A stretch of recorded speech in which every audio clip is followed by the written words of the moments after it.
नमस्कार दोस्तों, मैं हूं हीरा परियार। स्वागत है आपका हमारे इस चैनल में। अगर आप मेरे दोस्तों एक केंद्रीय सरकारी कर्मचारी हैं या किसी भी यूनियन या एसोसिएशन से जुड़े हुए हैं तो यह वीडियो आपके लिए बेहद ही जरूरी है।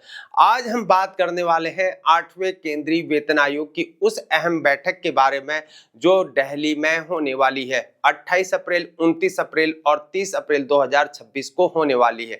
तो चलिए शुरुआत करते हैं। दोस्तों, 8वां केंद्रीय वेतन आयोग बेहद ही महत्वपूर्ण संस्था है। इसका काम है केंद्रीय सरकारी कर्मचारियों और पेंशनर्स के वेतन ढांचे और भत्तों और अन्य सुविधाओं की समीक्षा को करना है।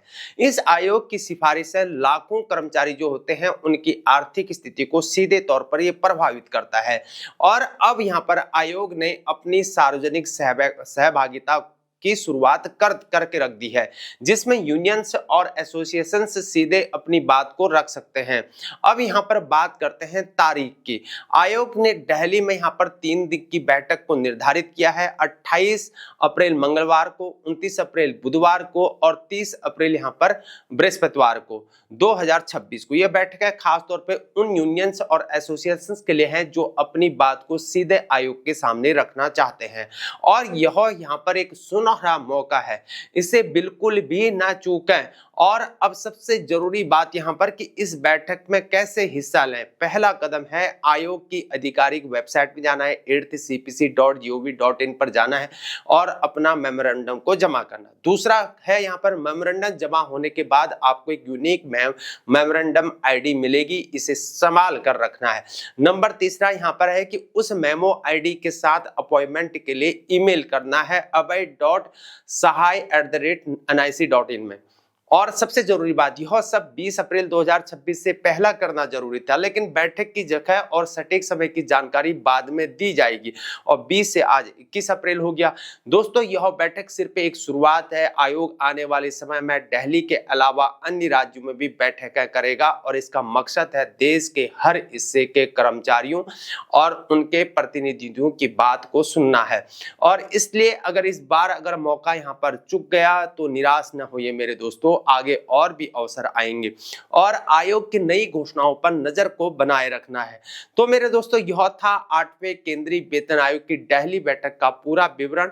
और सरकार का यह कदम यहां पर दर्शाता है कि वे कर्मचारियों के हितों के लिए गंभीर है, लेकिन मेन है सेना के लिए नहीं है। और एक पारदर्शी और समावेशी प्रक्रिया अपना रही है, लेकिन सेना के लिए नहीं है।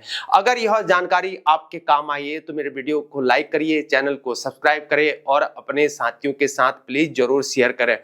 और कमेंट्स में हमें बताइए कि आप 8वें वेतन आयोग से क्या उम्मीद रखते हैं।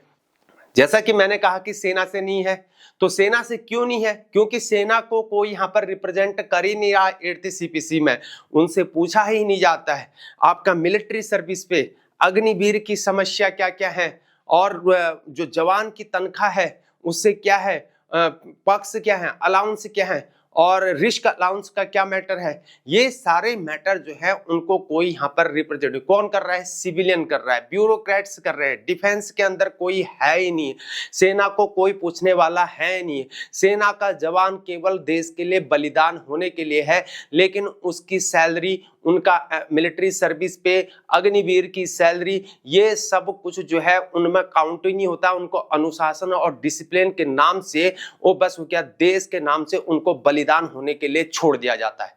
बस कटु है, ये कड़वा है, लेकिन ये कड़वा ही सत्य है। मेरे कटु वचन आ रहे हैं तो माफ करना प्लीज। जय हिंद, भारत माता की जय।